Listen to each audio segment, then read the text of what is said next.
Hello, this is a deck profile on Runick Branded. Now this deck features of course Branded, as well as an upcoming OCG archetype releasing later this month, Runick, or as you may know it, Mist Rune, a deck whose main win condition and focus is around milling your opponent out. Now you'll also notice is that the deck does not have any main deck monsters of the Runick archetype. That is because Runicks do not have a main deck monster. They are almost entirely quick play spells with a handful of non-quick play spell cards. Now to start off with the quick play spells, they all share one effect, or actually two. The first one is that they skip your next battle phase after you resolve them. Now this can be very frustrating to actually try and win games, especially because milling the opponent out is a pipe dream. But one thing to notice is that if it resolves, so if it gets negated, you don't have the downside. The other effect all Runick spell traps share is that they can special summon a Runick monster from your extra deck to the extra monster zone. And you can only activate one per turn and one effect per turn.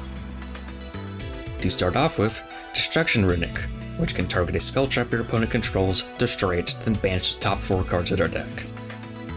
Next is Freezing Curse Runick, which can target and negate the effects of an effect monster your opponent controls and banish 3. Next is Brilliant Flame Runick, which can target an opponent's special summon monster, destroy it, and banish 2. After that is Skill Point Runick, which searches any Runick card and then banishes 1. The last Runick quick play spell is Dispel Runick, which if your opponent searches a card and adds it to their hand except during the draw phase, or even draws a card, you can discard a random card from their hand, then banish the top 2 cards of their deck. Now as for the other Runick spell cards, I run one copy of Runick Deceit, a continuous spell where each time you activate a quick play spell, you banish the top card of your opponent's deck, which can help with mills. It's mostly just a niche search card. Now the most relevant card, and really the backbone of Runicks and their most powerful card, is their field spell, Runick Spring, which has 2 effects. The first is that you can activate Runick quick play spells during your opponent's turn, effectively turning them into hand traps that you can use at any time. The second is that when you activate a Runick quick play spell card, you can target up to 3 Runick quick play spells in your graveyard, place them on the bottom of the deck, and then draw that many. This can allow you to draw 3 cards every single turn, which, for a deck like this, is very good and is the main way you don't bleed advantage. This also lets you continuously loop and mill opponents' cards, and draw into your other engine, or even hand traps, such as Cypher Gear Gamma, the only hand trap I'm running in the main deck. And this is because, well, a lot of times you're not going to control a monster, so if your opponent tries to interrupt one of your spells, you can use Gamma, and this applies to both all the Runicks, as well as the Branded Fusion and Branded Opening. So this hand trap works amazingly well in this deck, and it's just generally good in this format. Next is one Call by the Grave, and the obligatory triple Dark Realm Remora, because it's POT format. Next is triple Alubra Jester Despia, the start of the Branded package. I'm running 3 of this because this deck has no other normal summon, so it's mostly there for consistency. Then one Adlabino Despia, one Despian Tragedy, one Brain Red, double Fallen of Albaz, and triple Opening and Fusion. This is a pretty standard and small branded engine that helps keep the deck going and give it more power. Now as for the extra deck, there are the standard super poly targets for this format. Then, for the branded part, one Chimera, double Mirror Jade, double Libellion, and one Albion. This is a similarly pretty standard extra deck for branded cards. And for the Runick cards, I'm running double Hukin the Runick Wings.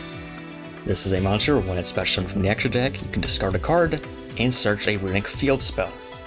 And of course, this is a very powerful fusion and the one you'll probably be summoning the most, as this searches Runick Spring. Next, it has the ability where if another card you control be destroyed by card effect, you can banish this card instead. And that includes any cards, even like a Mirror Jade you control. And if it's destroyed by battle or card effect, you can return it to the extra deck. Next, I'm running double Munin the Runick Wings, or if it's special in the extra deck, you can discard a card, search a Runick Continuous spell from the deck to the hand, and this is Runick Deceit. Then, if your opponent activates a card effect that targets a Runick card or a set card you control, you can banish this card you control and negate that activation and destroy it. Then, once per turn during the end phase, both players, end phase, you gain 1000 life points. As for the last fusion monster, I'm running one Gary the Runick Fangs. When it's special summoned from the extra deck, you target a Runick spell in your graveyard that is not a quick play, and add it to your hand. And this is relevant because this allows you to recycle, say, a destroyed Runick Spring in case your opponent removes it. It cannot be destroyed by card effects, and once destroyed by battle, you can destroy a card on the field. And that is it for the main deck, and as your side deck, there's of course Super Poly, and I just want to show off that Lava Golem is very strong in this deck because it has no mandatory normal summon. Even if you want to keep your branded engine online, you can just run one after siding out, and you're pretty much good to go. And this is a very strong card in this format. Now, as for what kind of experience you can expect while playing Runick branded, this is a pretty solid hand, which is just a critical mass of Runick spells and a Gamma. Now, to start off with, I will use Mistrune of Destruction to summon a Runick from my extra deck. This is because this card is the least powerful of all the Runicks, so I'm fine with using it right now. Next, I will go ahead and special summon Runick Wings. Runick Wings allows me to search a field spell, and as for my discard, I will discard the other Runick Destruction because I already used its effect. Using this, I will search Runick Spring. Afterwards, I will activate Runick Spring, and once that resolves, I will activate Point of the Runick to search another Runick card. Using this, I will search Brilliant Flame Runick. After this resolves, and banish the card from the opponent's deck, I can use Runick Spring to put the 3 in my graveyard on the bottom of the deck and draw 3 cards. And using this, I draw 3 and draw into my branded engine. So I go ahead and fire off Branded Fusion and go for a pretty standard looking branded fusion line. This allows me to summon Mirror Jade and search out a live item. Afterwards, I will use Mirror Jade to banish the Yugioh I control, which will allow me in the end phase to use Albion to search Branded Red. Now, as for what this board does, well, this has the Branded Red, which allows me to grab something like Tragedy back and fusion summon into Golden Chimera to destroy a card and draw 2 on the opponent's turn, as well as turning my Mirror Jade back online. And as for what my Runick cards can do, Brilliant Flame Runick can destroy an opponent's special summon monster, Freezing Curse Runick can negate an opponent's effects, monster effects, and Dispel Runick can prevent a draw or search from being fully profitable by discarding a card. And after I activate all of these Runick spells, I can then draw 3 by putting them on the bottom of the deck, keeping card advantage up and preventing me from losing cards in my hand. Now, as for a less ideal hand, this hand consists of Dark Little More, 1 Dispel Runick, Brand Opening, Freezing Curse Runick, and Gamma.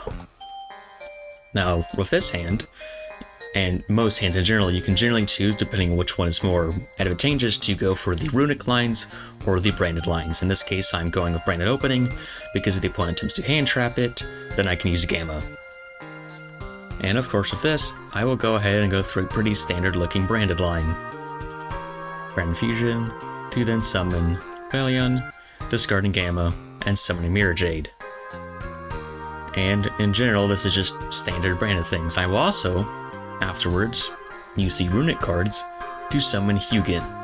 This will allow me to go ahead and search the field spell, and while this might not occur yet right now because I have no Runick spells to activate, this will become relevant later. Because I can go ahead and set up the standard branded red line for the opponent's turn.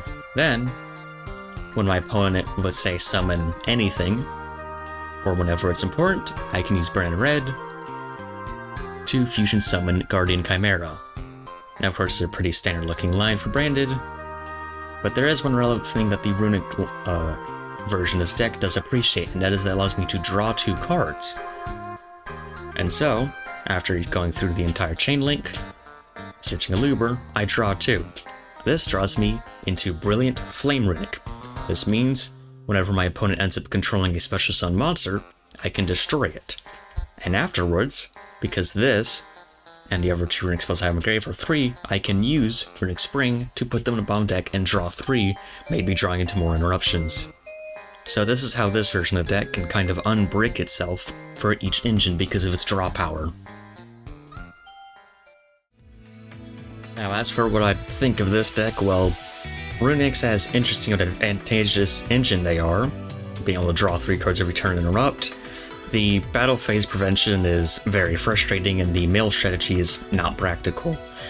But the branded backbone does help the deck. Now, do I think this deck in general, or especially this variant, will do much when it comes over? Probably not, especially since branded might be hit on a ban list by then.